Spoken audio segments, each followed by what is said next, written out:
दोस्तों, फिलहाल कोरोना महामारी के चलते आज देश का जो हाल है उसे तो हम सभी जानते हैं।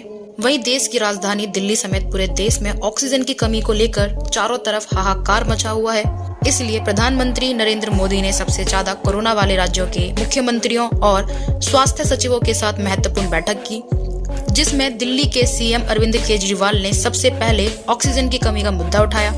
वहीं सीएम अरविंद केजरीवाल ने प्रधानमंत्री के साथ बैठक में पूछा कि अगर दिल्ली के लिए आ रहे ऑक्सीजन टैंकर को कोई रोक ले तो मुझे केंद्र सरकार में किनसे बात करनी चाहिए। इसी मीटिंग को सोशल मीडिया पर अरविंद केजरीवाल ने अपने ऑफिस से पूरी इंडिया को लाइव टेलीकास्ट दिखाया, जिसे लेकर अब हंगामा बढ़ता जा रहा है। आइए देखते हैं क्या कहा सीएम अरविंद केजरीवाल ने पीएम नरेंद्र मोदी से। बहुत बहुत शुक्रिया। लेकिन पिछले 24 घंटों में इस बढ़ाए हुए 480 टन में से भी केवल 350 टन ऑक्सीजन दिल्ली पहुंच पाई है। प्रधानमंत्री जी, जब से ऑक्सीजन का संकट शुरू हुआ है मेरे फ़ोन बजते रहते हैं। कभी कोई अस्पताल कहता है कि 3 घंटे की ऑक्सीजन बची है, कभी कोई अस्पताल कहता है कि 2 घंटे की ऑक्सीजन बची है। हम कारण जानने की कोशिश करते हैं तो पता चलता है कि पीछे किसी राज्य ने दिल्ली के लिए ऑक्सीजन लाने वाले ट्रक को रोक रखा है। हमने मदद के लिए केंद्र सरकार में कुछ मंत्रियों को फ़ोन किए। शुरू में उन्होंने खूब सहयोग किया सर, लेकिन अब वो भी बेचारे थक गए हैं।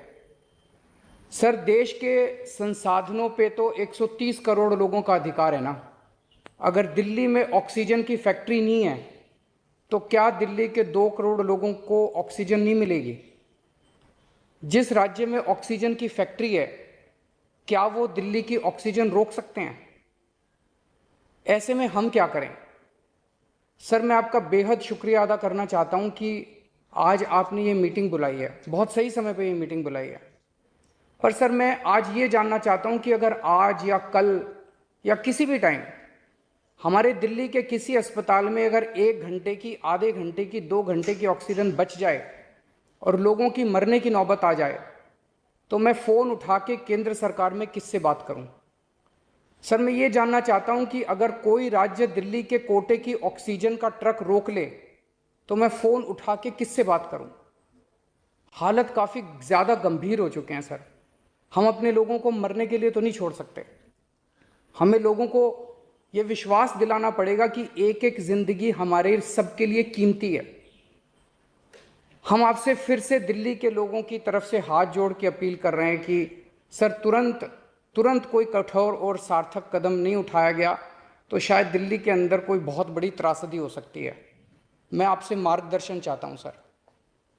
सर, कुछ ही राज्य हैं जहां से मैक्सिमम दिल्ली की ऑक्सीजन आती है और जहां सबसे ज़्यादा दिक्कत आ रही है और जहां सबसे ज़्यादा हमारे ऑक्सीजन के ट्रक रोके जा रहे हैं। मेरी आपसे विनती है, अगर आप उन राज्यों के मुख्यमंत्री को एक बार बोल दें, फ़ोन कर दें कि हमारे ऑक्सीजन के ट्रक ना रोकें तो दिल्ली के लोगों को ऑक्सीजन मिल जाएगी। आपका एक फ़ोन ही बहुत है सर उनको। दिल्ली के 2 करोड़ लोगों की तरफ से मैं आज आपसे हाथ जोड़ के विनती कर रहा हूं कि सर, आप हमारी मदद कर सकते हैं। आप कृपया हमारी मदद कीजिए और अस्पताल में लोगों को ताकि ऑक्सीजन मिल जाए। ऑक्सीजन की कमी के कारण अस्पताल में जो हालत बने हुए हैं वो अब देखे नहीं जाते। लोग बहुत ज़्यादा तकलीफ़ में हैं सर। पूरी रात हम सो नहीं पाते, नींद नहीं आती।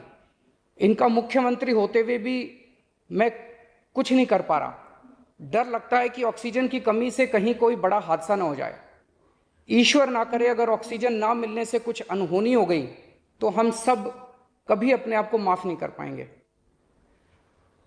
प्रधानमंत्री जी, कोरोना से देश को बचाने के लिए एक नेशनल प्लान बनना चाहिए।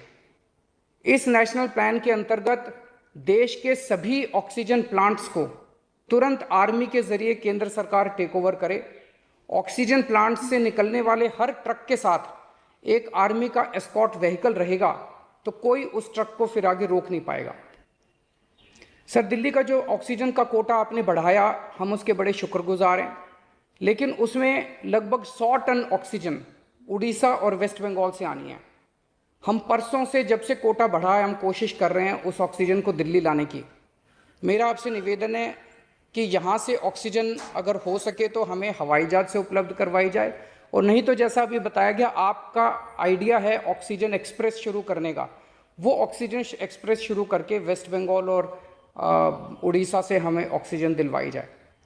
आइडिया नहीं, ऑलरेडी चल रहा है। सर दिल्ली तक नहीं पहुंच पा रही हमारी, दिल्ली तक नहीं आ रहा। उसमें अगर हमें दिल्ली के लिए भी कॉरिडोर मिल जाए तो आपकी बड़ी मेहरबानी होगी सर। आपने 2-3 जगह तो कर दिया सर, आपके इंटरवेंशन से मुझे पता चला। एक दिल्ली के लिए और करा दीजिए सर, यहाँ की हमारी 100 टन ऑक्सीजन उधर से आनी है। इसमें केंद्र और राज्य सभी सरकारों को हमको मिलके काम करना है। अभी सर केंद्र सरकार ने आदेश जारी किए हैं कि 1 मई से राज्य सरकारें सीधे कोरोना वैक्सीन खरीद सकती हैं। इसके बाद एक वैक्सीन की कंपनी ने अपने रेट जारी किए हैं कि वो केंद्र सरकार को 150 रुपये में और राज्य सरकारों को 400 रुपये में देंगे। सर एक ही देश में एक ही सामान के 2 रेट कैसे हो सकते हैं? 1 नेशन 1 रेट होना चाहिए। सारे देश को एक ही दाम पे वैक्सीन मिलनी चाहिए। अगर देश एक है तो वैक्सीन का दाम भी तो एक ही होना चाहिए। तो मैं आपसे निवेदन करता हूं कि केंद्र सरकार को, राज्य सरकारों को एक ही रेट पे वैक्सीन मिले। जिस रेट पे केंद्र सरकार को वैक्सीन मिल रही है उसी रेट पे राज्य सरकारों को भी वैक्सीन मिलनी चाहिए।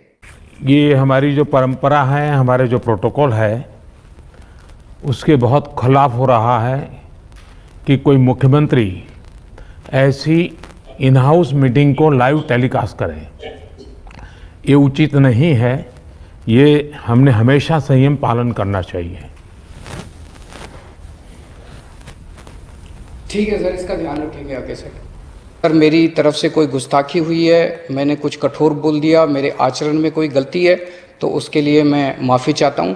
पीएम नरेंद्र मोदी ने दिल्ली के सीएम केजरीवाल को प्रोटोकॉल तोड़ने पर फटकार लगाई, क्योंकि ये बैठक गुप्त रूप से की जानी थी। लेकिन दिल्ली के मुख्यमंत्री अरविंद केजरीवाल ने इस मीटिंग को लाइव टेलीकास्ट किया, जिसे लेकर पीएम मोदी ने उनके भाषण के बाद उन्हें रोका और उनसे कहा कि इस तरह मुख्यमंत्रियों की बैठक को सार्वजनिक करना बैठक की परंपरा के खिलाफ है। जिसके बाद सीएम अरविंद केजरीवाल ने सभी के सामने पीएम मोदी से माफी भी मांगी।